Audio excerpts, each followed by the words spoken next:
এই পাস্তা হচ্ছে এখন আমাদের প্রধান খাদ্য হয়ে গিয়েছে, কারণ বাইরের দেশে আসার পরে ম্যাক্সিমাম সপ্তাহে হচ্ছে 2 থেকে 3 দিন, 2 দিন তো অ্যাটলিস্ট পাস্তা রান্না করাই হয়। তো ওই দিন হচ্ছে আমি পাস্তা রান্না করতেছিলাম। তো প্রথমে আমি হচ্ছে একটা প্যানের মধ্যে বাটার দিয়ে, বাটারটা যখন একটু মেল্ট হয়ে গিয়েছে, আমি কিছুটা বিফ কেটে রেখেছিলাম, সেটা দিয়ে সাথে একটু গাজর গ্রেট করে দিয়ে দিয়েছি। দেন হচ্ছে এর মধ্যে আমি একটু আদা রসুন বাটা দিয়ে লবণ দিয়ে দিয়েছিলাম। তো যখন একটু ভাজা ভাজা হয়ে এসেছে, তো এক এক করে হচ্ছে টমেটো, তারপর হচ্ছে ক্যাপসিকাম দিয়ে এটাকে ভালো করে মিক্স করে নিব।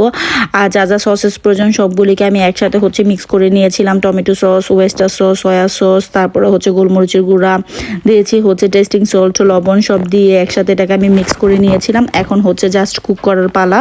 তো সবজিটাকে একদমই নরম করে ফেলবো যাতে বাচ্চারা খেতে পারে, আর একটু শক্ত শক্ত থাকলে আমার বাচ্চারা পছন্দ করে না। আর আজকে হচ্ছে আমি অন্য একটা ইটালিয়ান পাস্তা, না সবসময় ইটালিয়ানটা রান্না করি, এটা সম্ভবত হচ্ছে জার্মানি একটা ব্র্যান্ডের পাস্তা, তো এটাকে হচ্ছে রান্না করব।